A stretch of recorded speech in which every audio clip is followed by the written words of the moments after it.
Grupo número 2, materia cultura ambiental, integrantes Ingrid Tatiana Aguilar Moreno, Eliana Carolina Orjuela Sánchez y Elvira Patiño Beltrán. Y el que les habla, Fabio Mauricio Gallego. Cultura ambiental es la forma de desarrollar a cada individuo nuestros comportamientos en función de cuidar el entorno y los recursos naturales. Es buscar tomar conciencia que las problemáticas ambientales implican la estructura social y la relación hombre-biosfera, tomada esta biosfera como la envoltura viva de la Tierra. Es hacerle comprender a los integrantes del planeta Tierra el impacto que genera cada una de las actividades que desarrollamos con el medio ambiente y lograr establecer un procedimiento de conservación y protección sin dejar a un lado el progreso industrial y tecnológico que vivimos día a día. Debemos de buscar unos componentes de la educación ambiental, que es lograr buscar entre todos, oígase bien, ya que todos estamos involucrados, todos los integrantes del planeta Tierra, en buscar conciencia y sensibilidad ante el ambiente y los desafíos ambientales que cada día se nos presentan. Es buscar un conocimiento y entendimiento del ambiente y los desafíos ambientales. Es participar en actividades que contribuyan a resolver los desafíos ambientales. Es buscar o tener habilidades para identificar y contribuir a resolver los desafíos ambientales. Y igualmente, tener actitudes que nos preocupa por el ambiente y la motivación por mejorar o mantener la calidad ambiental. ¿Qué se necesita para la cultura ambiental? ¿Qué necesitamos? Replantear las relaciones entre el sistema ecológico y el sistema sociocultural, donde generemos sostenibilidad al determinar los problemas ambientales creados por nosotros mismos, por los hombres, donde se busquen las soluciones y los cambios conductuales en las actuaciones hacia el medio ambiente. Esto que nos lleva a un control de los recursos. Debemos de controlar los recursos como el agua, el aire, la energía solar, los alimentos, los combustibles, entre otros, que son con los cuales fabricamos los objetos que utilizamos día a día. Esto, si no conservamos, si no tenemos el control de estos, esto será una actividad nula que nos llevará a la inexistencia de todos los organismos vivos que interactuamos aquí en el planeta Tierra. Debemos aprender con nuevos cambios en la calidad de vida y mayor conciencia en la conducta de cada una de las personas que integramos el planeta Tierra como parte activa de unas comunidades, donde busquemos el equilibrio entre lo social y lo ecológico para conservar una relación de interdependencia y diversidad entre los seres humanos y las otras formas de vida, buscar ese equilibrio entre todas las formas de vida que habitamos el planeta Tierra. Igualmente, no podemos desprendernos en avanzar en nuevas ideas en el ámbito industrial y la proyección hacia procesos tecnológicos. Se debe enseñar y educar a la niñez y a la juventud como el principal esfuerzo en educación y pedagogía de las generaciones futuras, en qué estamos y cuál es el mundo que queremos.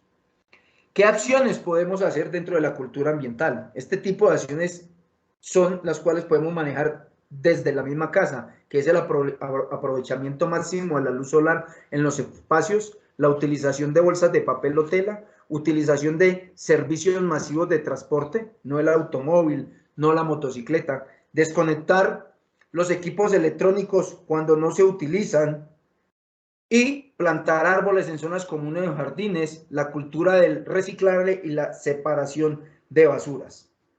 Por lo cual, a continuación, seguirá mi compañera Elvira, quien hablará de la huella digital e hídrica.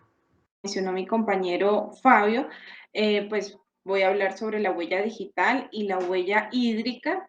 Bueno, la huella digital, pues en nuestra sociedad actual nos encontramos rodeados de aparatos electrónicos y digamos que es fundamental para nuestras actividades tanto laborales como personales. Pero a veces no medimos las consecuencias que trae el uso de las mismas, ya sea en la producción, el uso y el consumo. Los dispositivos tecnológicos generan un gran impacto ambiental. es bastante considerable. En primer lugar, cuando los hardware se convierten en basura y en segundo lugar, al utilizar software o aplicaciones para su funcionamiento. Esto debido a que se alimentan de energía proveniente de recursos no renovables como son los hidrocarburos. En nuestros dispositivos electrónicos no solo nos ponen frente a un dilema ético, sino que también frente a un problema para el medio ambiente en todas sus fases de la vida, aunque en mayor medida en la fase inicial y en la fase final de estos productos. Tenemos que reflexionar, tenemos que tomar conciencia realmente de esta contaminación tecnológica, por decirlo así. A veces pensamos que, bueno, que es como un equipo, como es un computador, no estamos generando esa contaminación, pero pues caemos en ese problema. La contaminación es bastante alta. Y si seguimos en este ritmo, si seguimos de la misma manera, pues se estima que para el 2050 necesitemos 8.5 planetas para absorber el monóxido de carbono, 6 planetas para hacer frente a la demanda de acero, 3.5 planetas para hacer frente a la demanda de cemento, 3.5 planetas para hacer frente a la demanda de madera. Entonces, es muy importante tomar conciencia y tomar nuevos hábitos que nos permitan a nosotros contribuir con esta contaminación. De pronto, ¿cómo lo podemos hacer de manera laboral? Digamos que solo hacer uso de los correos electrónicos que realmente necesitemos enviar, en este caso, digamos que no adjuntar tantos documentos, tantas fotos, sino que lo reemplacemos por enviar el enlace, borrar documentos que no necesitemos, limpiar la papelera, borrar pues y actualizar nuestra bandeja de entrada en los correos. De pronto, si no estamos utilizando el equipo, que lo podamos desenchufar. Así contribuimos bastante de pronto en nuestra vida personal, como son las redes sociales, no adjuntar documentos, sino que podamos enviar un enlace. Ayudamos bastante también implementando pues medidas que nos permitan que la alimentación de estos productos, de estos servicios que utilizamos, lo podamos hacer de fuentes renovables, ayudarían bastante. Vamos a hablar también de la huella hídrica. Bueno, un porcentaje que me llamó la atención y que es muy importante tener en cuenta es que el 4% del consumo de agua es de manera directa, es decir, un 96% del consumo de nuestra agua es de manera indirecta. Bueno, para reflexionar sobre la cantidad de agua que gastamos a realizar nuestras actividades diarias, esto nos ayuda a tomar conciencia del desperdicio tan grande que hacemos de este recurso. Nos invita a tomar nuevos hábitos, como lo mencionaba de pronto en la huella digital, nuevos hábitos de reducir el consumo, de utilizarlo solo lo necesario y cuidar pues este recurso tan valioso que nos da nuestra madre naturaleza. Bueno, voy a contar la experiencia que tuve frente a la huella hídrica. Al realizar el cálculo, que pues obviamente se mide el consumo directo y el consumo indirecto, pues me llevé una sorpresa porque realmente lo estipulado por la Fundación de la Salud son 100 litros diarios. Realmente mi consumo fue más alto, entonces esto me sirvió para adoptar nuevas prácticas, nuevos hábitos de reducción de este consumo y adicional para transmitirlo, porque hay muchas personas que realmente no miden la magnitud del problema. Entonces siento que este curso, siento que nos enseñó bastante, que es un curso muy enriquecedor. Realmente nos sirvió para aplicarlo tanto en nuestra vida personal, laboral y adicional, poderle transmitir a más personas que de pronto no tenían claridad en estos conceptos. A continuación, le voy a dar la palabra a mi compañera Eliana, que nos va a hablar sobre la huella ecológica y la huella de carbono. Gracias, compañera Elvira. La huella de carbono. La emisión de gases contaminantes representa un problema serio para nuestro mundo o el entorno. Muchos de los procesos que realizamos liberan gases de efecto invernadero hacia la atmósfera que alteran los procesos de intercambio de energía entre la Tierra y el Sol, provocando así unos cambios de temperatura que afectan el ciclo de los ecosistemas. En la huella de carbono encontramos la medición de la huella de carbono. Todos los productos o servicios que utilizamos en nuestro diario vivir contaminan de manera directa o indirecta. Directa cuando nosotros podemos controlar la fuente. Un ejemplo es cuando podemos reducir los aparatos que consuman la electricidad.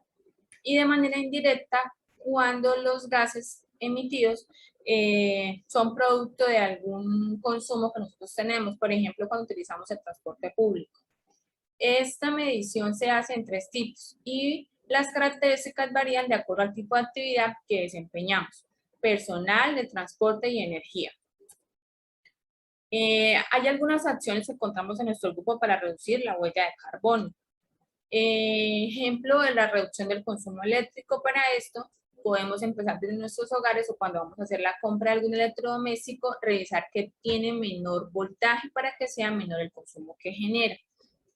También podemos desconectar los aparatos que no estamos utilizando en el momento. Un ejemplo es el Wi-Fi, que lo dejamos las 24 horas en nuestros hogares o en nuestros lugares de trabajo. Cuando nos vayamos podemos apagar esto y pues, después de que no se esté utilizando, genera una reducción en la huella de carbono. La climatización o iluminación eficiente, ¿sí? Que las bombillas estén acorde, utilizamos bombillas ahorradoras que generan un ahorro del 80% y las LED las ahorradoras el 50% y la LED un 80%. En transporte podemos utilizar otros medios cuando lo veamos posible, si es en lo posible utilizar bicicletas para que no generen estos gases. Y un consumo responsable que podemos tener es que compremos las cosas en las partes de nuestra localidad y compremos lo que realmente vayamos a utilizar. El apoyo a las energías renovables, vemos que ya están a la venta los paneles solares y lo pueden utilizar tanto en viviendas como en empresas. La reducción y la utilización del reciclaje. Podemos iniciar desde nuestros hogares o lugares de trabajo haciendo una adecuada separación de lo orgánico e inorgánico y lo que se pueda reciclar. Vemos la huella ecológica. En la huella ecológica, la medición de esta es un indicador que permite conocer la cantidad de recursos que necesitamos para satisfacer el consumo actual de una persona, grupo, entidad o país y compararlo con la capacidad que tiene la tierra para producirlo. Es decir, determina nuestros hábitos de consumo, si esta está por debajo de la capacidad de la tierra o por el contrario está por encima o supera la capacidad de recuperación de los ecosistemas. Encontramos un plan de acción para disminuir la huella ecológica. El cálculo de la huella ecológica nos ayudará a pensar en las consecuencias del consumo personal. Por esto realizaremos actividades para reducirlas. Planteamos 3, que es plantear los objetivos, analizar las acciones, desarrollar nuevas rutinas. Encontramos que todos podemos ayudar con una que es disminuir la cantidad de residuos que nosotros generamos desde los hogares o nuestros lugares de trabajo. Las acciones que podemos hacer es empezando con clasificar la basura en lo orgánico, inorgánico y lo que se pueda reciclar. El desarrollo de nuevas rutinas, empezamos con comprar las bolsitas o los recipientes para darle un adecuado uso y lo que no se puede, no podamos hacerlo desde la fuente, llevarlos a lugares que estén autorizados para darles el debido proceso. Mi compañera Tatiana les hablará de economía circular. Eliana, muchas gracias. Entonces, en esta parte vamos a hablar de lo que es la economía circular. La economía circular se concibe como un sistema sostenible en el que se busca utilizar de manera eficiente todos los recursos y así lograr el máximo beneficio de estos materiales. Se diferencia de la economía lineal porque la economía circular lo que busca es evitar la generación de desechos, ¿sí? Se puede dar en dos ciclos. El ciclo biológico, que hace referencia al uso de los recursos por procesos biológicos y que se reintegran al sistema productivo mediante la biodegradación, que la biodegradación puede ser de manera natural o de manera acelerada. Por otra parte, tenemos el ciclo técnico. El ciclo técnico hace referencia al uso de materiales que no se pueden devolver al ambiente o que son inadecuados para devolverlos al medio ambiente, ¿sí? Por lo tanto, se recuperan y se reutilizan para evitar que se conviertan en desechos. La economía circular tiene ciertos beneficios. Entonces, entre los beneficios encontramos la disminución de residuos en base a que su objetivo es evitar la generación de residuos. Generación de empleos. Esto se da en la medida en que existen centros especializados para recuperar, rediseñar y reciclar los desechos, entre comillas. Entonces, pues se ve traducido en generación de empleos porque deben ser personas calificadas para esta tarea. Por otra parte, también está la disminución de costos en las empresas en la medida en que compran materias primas que hacen parte de la economía circular o que son amigables con el ambiente. También se ve traducido en precios bajos para el consumidor porque cuando las empresas tienen reducción de costos, pues le pueden dar ese beneficio al cliente. Y la más importante, que es la conservación de la biodiversidad, ¿sí? Que en últimas es lo que se busca con todo este tema de la cultura ambiental y de la economía circular. Las opciones más favorecedoras o que se tienen en cuenta en la economía circular están representadas en esta pirámide que sale aquí en la diapositiva. Y como vemos, en la punta de la pirámide está la prevención y en la base de la pirámide está la disposición, que hace referencia pues cuando ya es inevitable que un producto se vuelva desecho. La prevención hace referencia a eso precisamente, a prevenir el uso de materiales o de productos que no sean ecosostenibles o ecoamigables. Y después de la prevención vemos la reducción. La reducción lo que trata es de concientizarnos en que usemos solamente lo necesario. Entonces, si vamos al supermercado y llevamos un mercado grande, evitar utilizar muchas bolsas, sino una sola bolsa grande. En eso impactamos directamente en el ambiente. Por otra parte está la reutilización, que aquí ya hace parte del programa del Tech by Program, del que les voy a hablar más adelante. Y por último, o la última, el eslabón que se tiene en cuenta en la economía circular es el reciclaje, porque aquí lo que se hace es transformar un producto en una materia prima para generar un nuevo producto más adelante, ¿sí? Entonces, pues esta ya es como la última opción de la economía circular. Se tiene en cuenta también la recuperación energética porque aquí se habla del ahorro que podemos hacer en cuanto a energía y de los productos o de la energía que se obtiene a partir de la generación de desechos. Y la disposición final, que ya pues de ese es un tema que les voy a hablar más adelante, que tiene varios ítems. Entonces, los productos de la economía circular tienen que tener ciertas características, como por ejemplo el fácil mantenimiento, posibilidad de actualización, esto es más que todo para el tema de los aparatos electrónicos, facilidades de ensamble, un diseño estándar y lo más importante es que sean amigables con el medio ambiente. Entonces, aquí ya hablamos de lo que son las materias primas, ¿sí? Entonces, dentro de las materias primas podemos encontrar las biodegradables que pues hacen referencia a aquellas que se degradan a partir de la acción de otros microorganismos. Se puede dar de manera natural o de manera acelerada a partir del compostaje o de la generación de biogás, ¿sí? Por otro lado, encontramos productos de base orgánica o biobase, que son los que pues alguna parte del producto o el material con el que se fabricó algún producto está en base a estos productos orgánicos, como pueden ser las plantas, hojas, no sé si de pronto saben del papel que se genera con la caña de azúcar, con los residuos de la caña de azúcar. Entonces, pues esos son productos que tienen ese sello o ese certificado de base orgánica.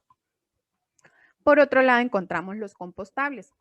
entre los compostables, entonces se puede hacer una composta a nivel hogareño o a nivel industrial. Aquí se utilizan todo lo que son los residuos de los vegetales, las cáscaras, cáscaras de huevo, de pronto que un pequeño porcentaje de acerrín que se genere de pronto en la casa, restos de comida, ¿sí? Entonces todo esto se puede añadir al compostaje para que se haga un proceso de degradación, aunque no es tan rápido, pues es muy amigable con el medio ambiente porque pues no generamos tanta basura. Y por otro lado están los materiales o las materias primas oxodegradables y las oxobiodegradables. Estos son productos que se fragmentan en micropartículas. Por ejemplo, los oxodegradables son microplásticos, pues son muy pequeños, impactan poco en el medio ambiente, pero pues tienen su impacto negativo. Y por el contrario, los oxobiodegradables pues también se fragmentan en materiales más pequeños, pero estos sí pueden ser consumidos por otros organismos. Por otra parte, entonces, encontramos la disposición final. Entonces, en la disposición final tenemos todos aquellos desechos que pues ya no pudieron ser reutilizados ni se pudieron utilizar o reciclar, perdón. Entonces, pues ya terminan en cualquiera de estos procesos, que sería la incineración, la pirólisis, la degradación biológica controlada y el confinamiento rellenos. Cualquier producto que termine en cualquiera de estos procesos de disposición final, pues no hace parte de la economía circular porque pues ya no se puede volver a usar, ¿sí? No sé si de pronto recuerdan el tema que se vivió con lo del Carrasco. Entonces, pues este hace parte de los confinamientos o los rellenos sanitarios y básicamente lo que buscan es que estos desechos no queden por ahí a la merced de cualquiera y contaminen más de lo que ya contaminan de por sí por convertirse en desechos como tal. Y por último, pues es muy importante hablar que la economía circular tiene diferentes alternativas, pero todas parten del programa de recuperación o del Take Back Program, que es el proceso mediante el cual se vuelven a incluir al ciclo productivo los aparatos o los productos que entre comillas son desechados. Entonces, aquí las alternativas que existen, ¿cuáles son? La alternativa de reuso, que es utilizar el producto con el mismo fin con el que se creó. Entonces, pues aquí tenemos el ejemplo de las botellas de vidrio que se vuelven a llevar a la tienda. En la tienda las entregan al proveedor, el proveedor las esteriliza y vuelve y las incluye a su ciclo productivo. Por otra parte está el reacondicionamiento, que también se puede llamar reparación o remanufacturación. En este proceso lo que hacen es que el producto se devuelve como tal a un proveedor o a un técnico que lo repara y lo vuelve a incluir en el mercado. Sigue con su misma función para la cual fue creado. Entonces, por ejemplo, acá, ¿qué es lo que el ejemplo clave que se tendría en cuenta es, por ejemplo, cuando en el Éxito o al comprar venden un producto como rediseñado, reprogramado, que viene con un cierto descuento, un descuento significativo. Por ejemplo, le dicen a uno, no, es que presentó una falla, pero pues el técnico lo arregló, entonces por eso se está dando con este descuento, ¿sí? Entonces ese es un ejemplo claro de reacondicionamiento. Por otro lado está el rediseño, que aquí es cuando el producto se repara y puede usarse para el mismo fin o para un fin distinto. Entonces, por ejemplo, acá un ejemplo que me gusta a mí mucho es el de los carretes del cable. Entonces, por ejemplo, cuando se acaban esa madera, hay personas que la utilizan para convertirla en una mesita de centro. Entonces, pues ese es un ejemplo claro de rediseño. Aunque inicialmente el carrete se creó fue para el cable, pues hubo una persona que se le ocurrió volverla una mesita y pues se ven muy bonitas cuando las arreglan.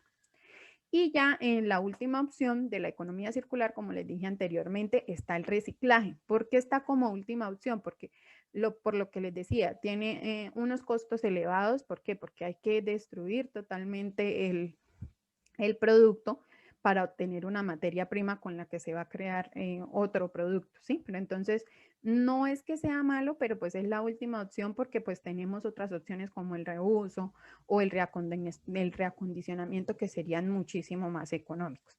Entonces, a grandes rasgos, pues este tema de la economía circular a mí me recuerda mucho el el principio de la materia, que es que la materia no se crea ni se transforma, sino que, perdón, no se crea ni se destruye, sino que solo se transforma. Entonces, este es un principio básico de la economía circular. Los productos son creados desde su inicio con el fin de que puedan ser reutilizados, ¿sí? Entonces, sí tenemos que cambiar la mentalidad de la economía lineal que venimos llevando a la economía circular.